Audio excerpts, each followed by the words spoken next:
আসসালামু আলাইকুম। আশা করছি আপনারা সবাই অনেক ভালো আছেন এবং সুস্থ আছেন। ফাইনালি আমাদের হাতে ওপ্পোর একটি নতুন স্মার্টফোন চলে আসলো, OPPO A57। এই স্মার্টফোনটি বাংলাদেশে লঞ্চ করা হয়েছে এবং আজ আমরা আলোচনা করব এই স্মার্টফোনটি সম্পর্কে বিস্তারিত সকল কিছু এবং প্রাইসের মধ্যে কতটা ভ্যালু ফর মানি অফার করছে OPPO A57 সেটাও জানানোর চেষ্টা করব। এবং হ্যাঁ, স্মার্টফোনটির প্রাইস আমি এই ভিডিওর কোনো একটা জায়গায় বলে দিব, সো অবশ্যই মনোযোগ সহকারে পুরো ভিডিওটি দেখবেন। এতে করে আপনি এই স্মার্টফোনটি কেমন হতে যাচ্ছে সেই সম্পর্কে একটি ধারণা পেয়ে যাবেন। যারা ভিডিওটি দেখছেন ভিডিওতে লাইক করবেন, কমেন্টস করবেন এবং যারা সাবস্ক্রাইব করেননি অবশ্যই সাবস্ক্রাইব করতে ভুলবেন না। কথা না বাড়িয়ে চলুন শুরু করব। আপনারা দেখছেন জেকেটিভিডি ইউটিউব চ্যানেল।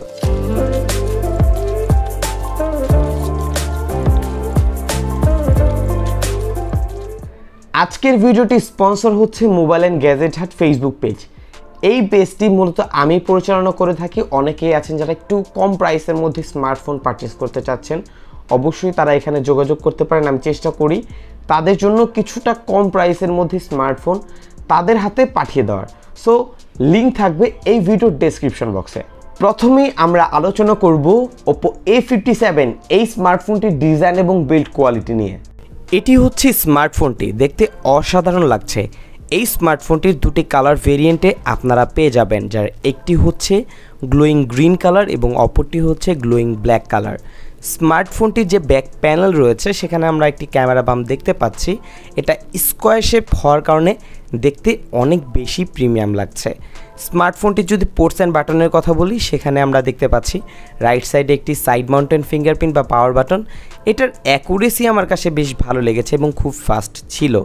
এবং স্মার্টফোনটির নিচের দিকে রয়েছে 3.5 মিলিমিটার ইয়ারফোন পোর্ট, রয়েছে টাইপ সি চার্জিং পোর্ট এবং রয়েছে মাইক্রোফোন পোর্ট এবং এখানে আমরা একটি বটম ফায়ারিং স্পিকার দেখতে পাচ্ছি।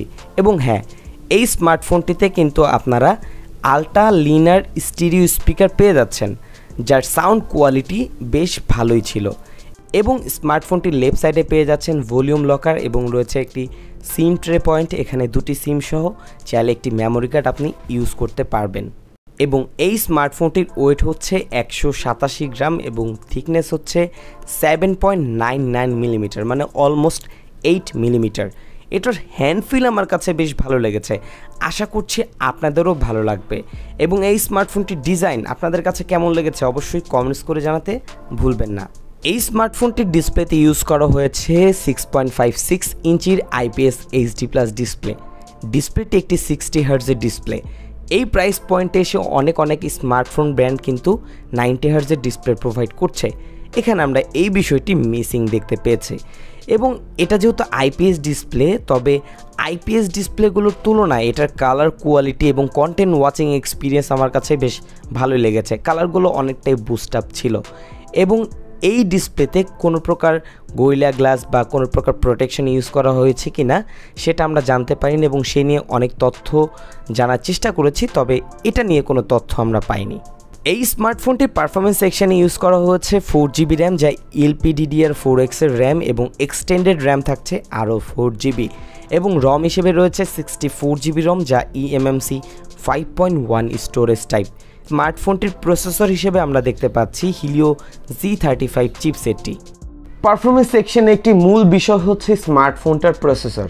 তার আগে একটু বলে নেই এই স্মার্টফোনটির প্রাইসটি কেমন হবে।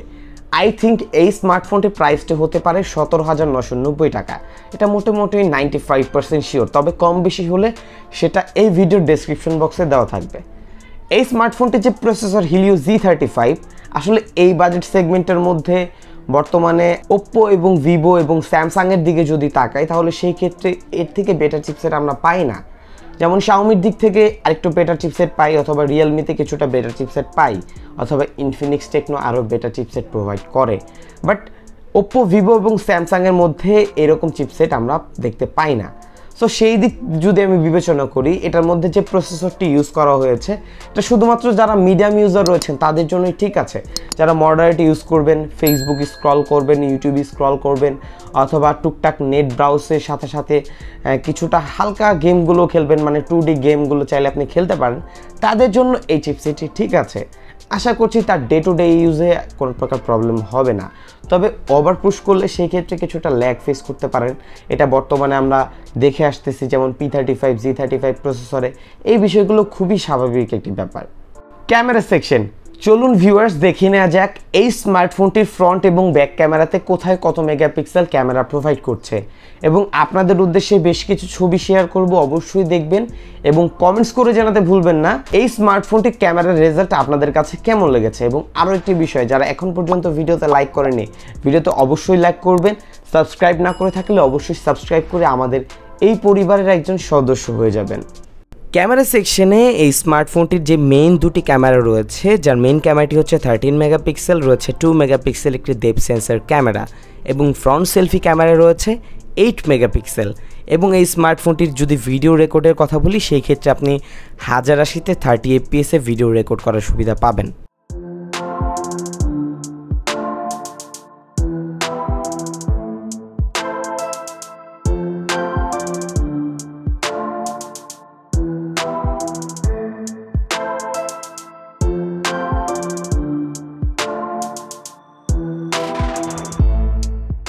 ব্যাটারিতে এই স্মার্টফোনটিতে ইউজ করা হয়েছে 5000 mAh এর ব্যাটারি, এবং ইনবিল্ট বক্সে আপনারা পেয়ে যাবেন একটি 33 ওয়াটের সুপার ভোক চার্জার, যা দিয়ে চার্জ দিতে কোম্পানি ক্লেম করছে যে 72 মিনিটের মতো লাগবে।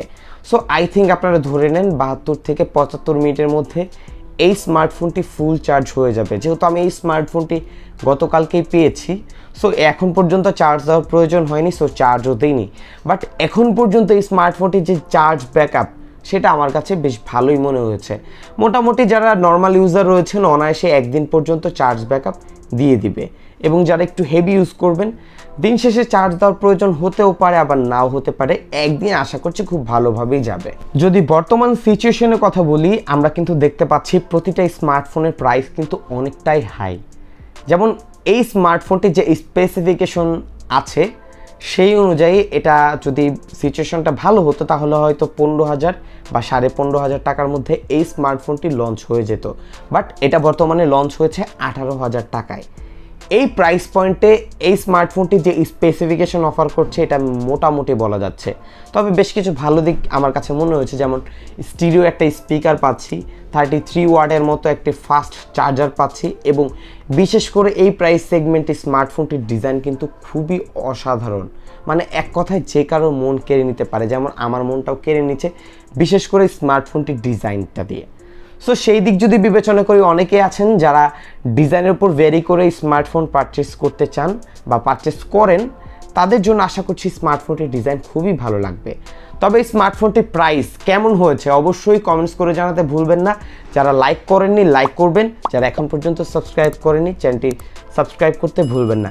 এবং হ্যাঁ, দয়া করবেন আমাদের দেশের পরিস্থিতি যেন ভালো হয়ে যায় এবং প্রতিটি স্মার্টফোন সহ দ্রব্যমূল্যের দামগুলো যেন খুব শীঘ্রই কমে যায়। সো এই বলেই বিদায় নিচ্ছি আমি জাকারিয়া হাসান পার্থ। আসসালামু আলাইকুম।